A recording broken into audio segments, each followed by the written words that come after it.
Bonjour à tous et bienvenue sur le podcast Santé Équilibre.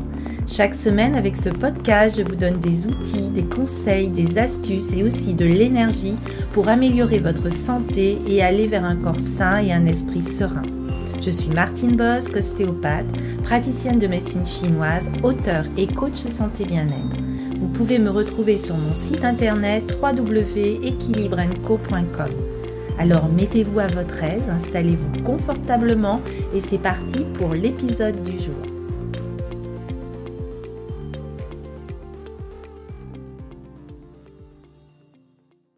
Tous, je suis vraiment contente de vous retrouver dans ce nouveau podcast Santé Équilibre. Et aujourd'hui, je voulais vraiment vous partager dans ce podcast les origines et l'histoire de l'acupression. L'acupression qui est une sagesse millénaire au bout des doigts. Et je voulais vous proposer surtout ce petit voyage dans le temps, dans le corps, à la découverte d'une pratique douce et puissante qui est l'acupression. Car je vous annonce la sortie de mon tout nouveau livre que l'on peut retrouver et commander sur Amazon, les points essentiels de guérison en acupression. Et c'est pour ça que je voulais vous en parler un petit peu plus maintenant sur ces podcasts pour que vous connaissiez déjà. Tout simplement, vous en avez entendu parler et c'est une méthode vraiment simple, naturelle, qui utilise simplement la pression des doigts pour établir l'équilibre énergétique du corps. Et on peut se poser la question d'où vient cette technique, comment elle a traversé les âges et pourquoi elle continue à nous séduire encore aujourd'hui. Alors c'est ce que je vous propose dans ce podcast. Tout d'abord, quelles sont les racines de l'acupression qui sont des racines très anciennes? Alors l'histoire de l'acupression commence il y a plusieurs milliers d'années en Chine. Elle est profondément liée à ce qu'on appelle la médecine traditionnelle chinoise ou MTC, qui est une approche globale et qui considère que l'être humain est traversé par une énergie vitale qui est le qi, qui circulent dans des canaux qui sont appelés les méridiens. Et l'acupression repose sur une idée simple et puissante. En stimulant certains points précis sur le corps, on peut ainsi rétablir la circulation de l'énergie, mais aussi soulager les tensions, soutenir l'équilibre général du corps et de l'esprit. Et cette pratique aurait été utilisée bien avant l'invention des aiguilles d'acupuncture, à une époque où les guérisseurs utilisaient simplement leurs mains, mais aussi leurs doigts, et aussi des pierres lisses pour stimuler les points sensibles du corps. Alors les premiers écrits et les premiers textes à parler de cette approche est le célèbre Huangdi Neijing, qui est aussi appelé le classique de l'Empereur jaune, un ouvrage fondamental de la médecine chinoise qui date d'environ 2500 ans. Et on y retrouve déjà des descriptions de points d'acupuncture, bien sûr, mais aussi descriptions des méridiens, des liens entre les organes, les différentes émotions et descriptions de l'énergie. Et dans ces textes, la santé est vue comme un équilibre entre les polarités yin et yang et une bonne circulation du qi.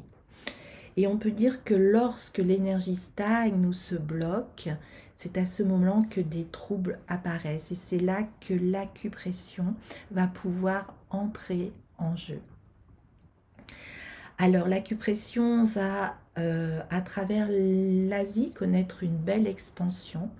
Elle s'est développée dans plusieurs cultures asiatiques à travers les siècles.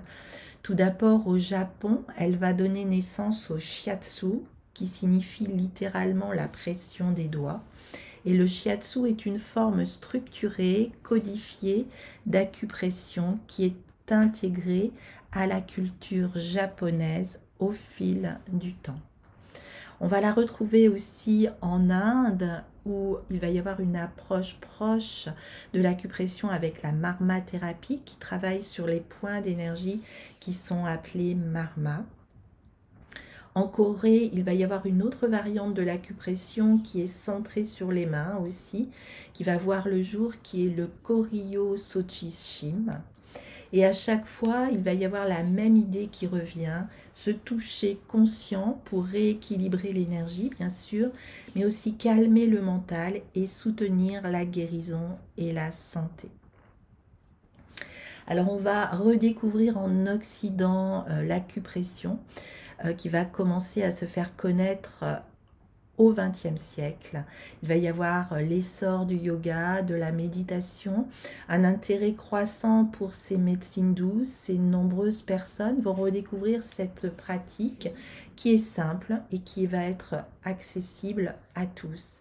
Elle va séduire par sa facilité d'utilisation. On n'a pas besoin d'outils, on n'a pas forcément besoin de formation ni médicale ni de technologie. Ce sont simplement nos mains qui sont nos premiers instruments de soins. Et l'acupression est aujourd'hui pratiquée soit par soi-même en auto-soin pour apaiser le stress, mieux dormir, soulager les douleurs, différents symptômes. Elle va pouvoir être pratiquée aussi en cabinet par des praticiens spécialisés de la santé. Et aussi, on va avoir certaines démarches de soins intégratifs, par exemple dans des centres de santé ou même à l'hôpital. Alors aujourd'hui, bien sûr, pourquoi est-elle toujours d'actualité? C'est une question que l'on peut se poser. Nous vivons dans un monde rapide, souvent stressant.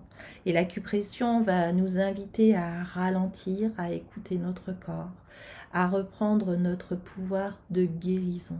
C'est une pratique qui, bien sûr, ne remplace pas la médecine, mais qui peut l'accompagner, voire la compléter. Et c'est aussi une forme de méditation tactile, c'est-à-dire qu'on va se reconnecter à soi, à ses sensations, à sa respiration. C'est vraiment une approche globale avec une présence active et une conscience importante. Et c'est peut-être ça la vraie force de l'acupression. C'est une sagesse ancestrale, comme on l'a vu, qui est toujours vivante et qui est toujours utile. Et c'est aussi une invitation à poser les mains et à écouter. C'est pour cela que j'avais vraiment à cœur de vous transmettre par la publication de ce nouveau livre cette pratique ancestrale au service de notre santé en toute autonomie, de faire ce guide pratique qui est vraiment accessible pour tous, où je vous partage les points clés d'acupression à connaître avec des explications claires et des illustrations et des conseils d'application. Donc je vous mettrai le lien dans la description et je vous invite à le découvrir, à le partager et surtout à l'utiliser. Il est disponible dès aujourd'hui sur Amazon et vous pouvez me retrouver aussi sur ma chaîne YouTube où je parle beaucoup de l'acupression, de ces points essentiels, mais aussi comment on peut s'en servir pour guérir certaines maladies. Et je vous mettrai le lien dans la description pour aller la découvrir. Voilà, merci d'avoir pris ce moment avec moi pour découvrir ou redécouvrir l'histoire de l'acupression. Si vous avez aimé cet épisode, n'hésitez pas à le partager, à vous abonner, à me laisser un petit message ou un commentaire. Je vous lirai avec plaisir et je vous retrouve très très bientôt dans un prochain épisode. En attendant, prenez bien soin de vous et n'oubliez pas, le plus beau des soins commence souvent au creux de la main. Portez-vous bien, à très très bientôt, bye bye.